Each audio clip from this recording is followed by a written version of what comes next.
Halo sahabat Opus, selamat datang di channel Opus, channelnya orang pusing. Sebelumnya terima kasih sudah mengklik video ini ya. Saya doakan banyak rezeki, sehat selalu, dan dijauhkan dari orang-orang yang bercita-cita menjadi babi. Di kesempatan kali ini saya akan merangkum sebuah film yang berjudul Harapan. Film ini diangkat dari kisah nyata seorang gadis berumur 8 tahun di Korea Selatan yang mengalami pemerkosaan mengerikan hingga merusak bagian dalam tubuhnya. Gadis tersebut akan diperankan aktris kenamaan Korea Selatan, yaitu Lere. Kalau kalian pernah nonton Train to Busan Peninsula, pasti nggak asing dengan sosok Lere. Film ini dirilis pada tahun 2013 di Korea Selatan dan mendapatkan rating 8,3 di IMDb. Seperti apa orang pusing merangkumnya? Stay tune and tahu bulat pedau.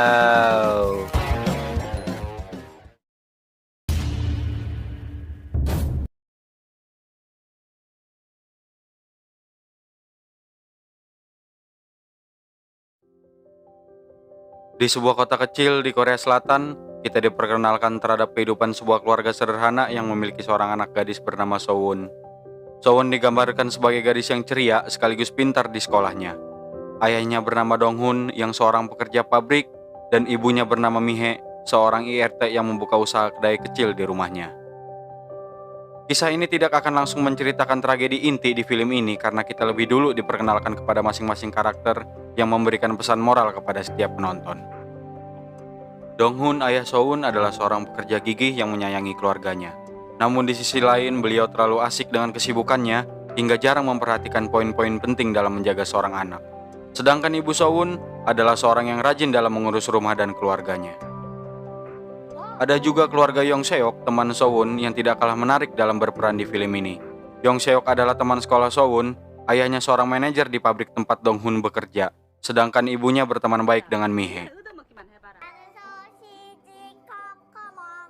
Di suatu pagi, Sowon bersiap untuk berangkat ke sekolah dan hampir terlambat.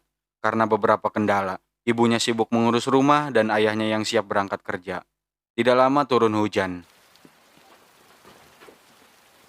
Saat ayahnya sedang mencari sesuatu di kedainya, beliau melihat seseorang yang mencurigakan, namun setelah diperiksa tidak ada seorang pun melainkan hanya ada botol bekas soju yang terjatuh.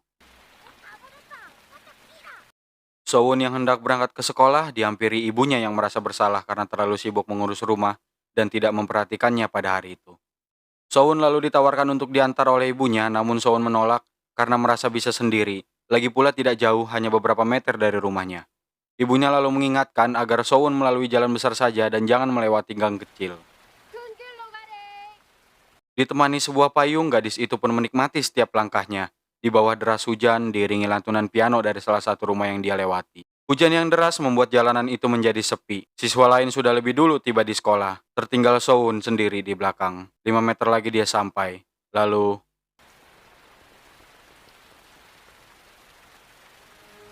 saat sedang mengurus rumah, Mihe dikabarkan oleh ibu Yong Seok bahwa telah ditemukan seorang gadis dalam kondisi sekarat di gedung pembangunan dekat sekolah, yang akhirnya mengetahui bahwa itu adalah putrinya. Sedangkan sang ayah diberi kabar oleh detektif Seo tentang kejadian yang dialami putrinya. Di bagian ini, si pelaku sudah ingin melakukannya kepada gadis kecil lain yang lebih dulu melewati jalan besar tersebut, namun terhalang karena beberapa siswa laki-laki yang menyusul di belakangnya. Yong Seok yang lebih dulu tiba sempat mencurigai gerak-gerik si pelaku, namun menghiraukan. Di saat-saat kritis, kita diperlihatkan Sowon yang berusaha menghubungi 119. Di rumah sakit, orang tua Sowon akhirnya diberitahu bahwa hasil scan menunjukkan banyak luka yang parah terutama di bagian dubur, sehingga harus dioperasi untuk mengangkat usus besar dan usus halusnya. Jika tidak dilakukan, Sowon akan meninggal. Ayah Sowon juga diberitahu bahwa putrinya bisa hidup jika dibuatkan anus buatan, yang artinya dia harus menggunakan kantong kolonostomi seumur hidupnya. Sowon mengalami trauma berat yang disebut dengan PTSD atau gangguan stres pasca trauma, kondisi kesehatan jiwa seseorang yang dipicu oleh peristiwa traumatis, sehingga membuat Sowon enggan berbicara dengan laki-laki dewasa, termasuk ayahnya sendiri. Ditambah, kejadian tersebut membuat pihak kepolisian sulit untuk menangkap pelaku, dikarenakan sidik jari saja tidak cukup untuk mengeluarkan surat penangkapan. Dibutuhkan kesaksian langsung dari korban, namun sulit karena orang tua Sowon takut itu bisa mengganggu kejiwaannya jika dilakukan sekarang. Tim kepolisian lalu menyarankan agar memakai jasa ahli terapi bernama Sunflower Center yang membantu anak-anak yang mengalami pelecehan seksual. Setelah meyakinkan ibu Sowon, kesaksian tersebut pun dilakukan dengan didampingi pihak kepolisian. Akhirnya pelaku pun diketahui dan ditangkap di kediamannya yang ternyata tidak jauh dari kediaman keluarga Sowun. Banyak kejadian yang bikin miris, mulai dari perilaku media hingga cara pandang sosial masyarakat yang membuat korban justru terlihat bersalah. Penangkapan tersebut sampai ke telinga media dan langsung menyiarkan berita tersebut ke stasiun televisi tanpa memikirkan privasi korban. Menjadi berita paling heboh di Korea Selatan pada tahun 2008. Ayah Sowun lalu diberitahu oleh temannya bahwa berita telah ramai dan siarkan di televisi. Beliau lantas mengambil tindakan untuk memindahkan Sowun ke ruangan yang lain. Namun saat di lift terjadi hal yang kurang terpuji, di mana wartawan yang berebut untuk mewawancarai Sowun yang masih dalam kondisi yang tidak pantas untuk menerima perlakuan seperti itu. Sowun yang ketakutan bertanya kepada ayahnya. Karena aksi kejar-kejaran tersebut, Sowun mengalami kebocoran pada anus buatannya. Ngilu.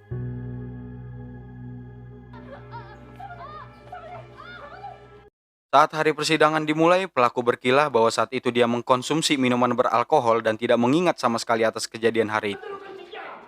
Karena kesaksian tersebut, persidangan ditunda sebulan lagi. Sowun yang berhasil diselamatkan menjadi sosok yang pendiam dan mengalami gangguan stres sehingga enggan berbicara dengan siapapun termasuk ayahnya. Sang ayah yang sedih tidak mau kehabisan akal, hari ke hari dihabiskan untuk menghibur Sowun menggunakan kostum kokomong kesukaan putrinya. Setelah beberapa kali muncul, sedikit kita lebih mengenal sosok ahli terapi Sunflower Center. Wanita ini bernama Songjung yang juga memiliki riwayat kelam, di mana putrinya juga mengalami hal yang sama di umur 16 tahun, namun memilih mengakhiri hidup. Sama seperti apa yang menimpa Mihe, Songjung juga pernah mengalaminya, sampai kehilangan kedua kaki karena mencoba bunuh diri akibat tragedi itu. Dan pria yang melakukannya masih hidup dan bebas berkeliaran. Sowun terus menjalani masa pemulihan dengan didampingi Songjung yang menangani masalah kejiwaannya. Hari demi hari terlihat mulai ada kemajuan di mana Sowun perlahan mulai mau bicara tentang bisakah aku sekolah, kenapa aku dilahirkan, aku malu dan takut akan gosip miring yang beredar. Pria itu memintaku untuk berbagi payung dengannya. Saat itu dia basah kuyup, jadi aku berbagi payung dengannya. Dan orang-orang justru menyalahkanku. Di waktu yang bersamaan juga kita diperlihatkan momen kerabat keluarga Sowun yang sedang melakukan aksi penghiburan menjelang kepulangan Sowun ke rumahnya. Banyak pesan yang tidak dijelaskan namun akan langsung kita pahami. Salah satunya yaitu momen seorang ayah yang harus menghadapi dua tanggung jawab yang besar. Dan momen di mana Mihe yang takut dengan ibu Yong Seok akan bergosip tentang anaknya yang justru banyak membantu keluarga Sowun hingga mengurus rumah mereka. Hari yang ditunggu tiba, hari kepulangan Sowun ke rumahnya. Kembali Sowun teringat saat melewati jalan tempat terjadinya kengerian di hari itu. Seperti dirasuki bayang gelap hingga membuatnya mual. Setiba di rumah banyak hal yang mengejutkan, salah satunya puluhan pesan semangat dari kerabat dan teman sekolah Sowun yang ditempel di kaca kedai ibunya. Dan kondisi rumah yang sudah rapi. Saat baru tiba Yong Seok mendatangi ayah Sowun, kita baru diberitahu di sini bahwa andai saja mereka berangkat bersama, hal tersebut tidak akan terjadi. Jadi saat sebelum semua itu terjadi, karakter Yong Seok ini teman Sowun, namun sering menunjukkan gengsi satu sama lain.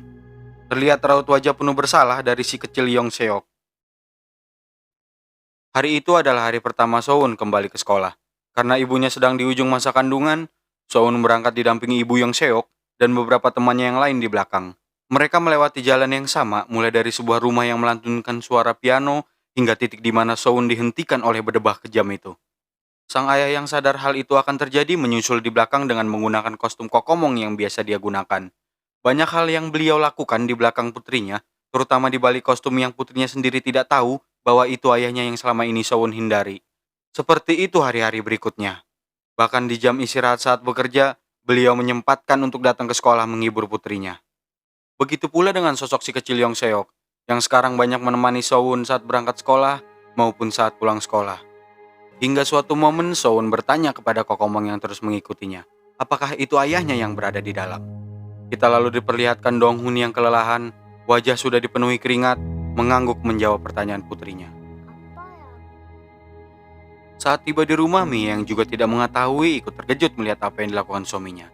Lalu momen haru pun terjadi.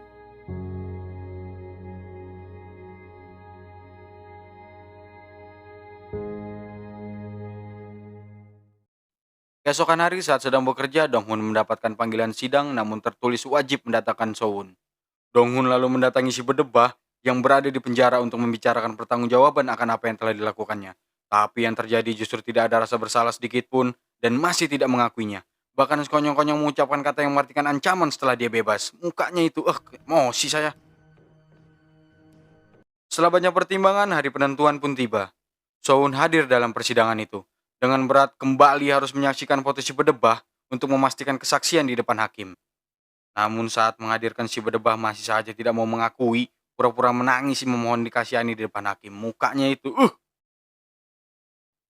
Dia lalu dijatuhi hukuman penjara 15 tahun, tapi pengadilan banding memotong masa tahanannya menjadi 12 tahun. Dengan dalih, dia dalam kondisi mabuk saat melakukannya. Semua tidak menerima keputusan itu, terjadi kerusuhan akibat keputusan yang tidak setimpal dengan apa yang telah dilakukan. Ruangan persidangan pun seketika dipenuhi amarah, termasuk Mihe yang sadar Soun bahkan belum berumur 20 tahun saat Bedebah itu bebas. Bagaimana jika mereka bertemu lagi nanti? Hingga di satu kesempatan, Donghun yang sudah mencapai titik ketabahan mencoba membunuh Bedebah itu. Namun Soun datang dan menahan ayahnya. Mau tidak mau, segala keputusan pun harus mereka terima. Emosi melihat pengadilan seperti ini tidak berjalan dengan semestinya. Scene diakhiri dengan momen kehadiran seorang anggota baru di keluarga Donghun yang diberi nama Im Happy oleh ibunya. Dan film pun berakhir. Setelah menjalani masa hukuman 12 tahun penjara, pelaku asli yang bernama Cho Do-sun sudah bebas pada 13 Desember 2020 kemarin. Cho Do-sun telah kembali ke tempat tinggalnya yang masih berada dalam satu lingkungan di daerah Ansan, di mana hanya berjarak kurang dari 1 km dari kediaman korban saat ini. Cho juga dikenakan sebuah perangkat pemantau elektronik selama 7 tahun terhitung sejak 2021. Pria yang paling dibenci di Korea Selatan ini telah membuka kafe di pegunungan dekat rumahnya bersama sang istri dengan mengajukan permohonan dukungan keuangan melalui program yang membantu mantan narapidana menjalani kehidupan baru mereka. Gadis kecil yang dikenal dengan nama Nayong bukan nama sebenarnya, saat ini sudah berumur 22 tahun, namun masih memiliki luka dan trauma yang sama atas kejadian itu. Dan lebih dari 600.000 orang telah menandatangani sebuah petisi dalam situs kepresidenan Gedung Biru, menyerukan untuk pengadilan ulang dan menolak Cho berbaur lagi dengan masyarakat. Tapi, pemerintah menolak seruan tersebut. Pelajaran yang bisa kita ambil dari film ini adalah mabuk boleh, cabul jangan. Saya Opus berta jajaran alat recording dan sebungkus rokok Bosemail mengucapkan tahu bulat pedau.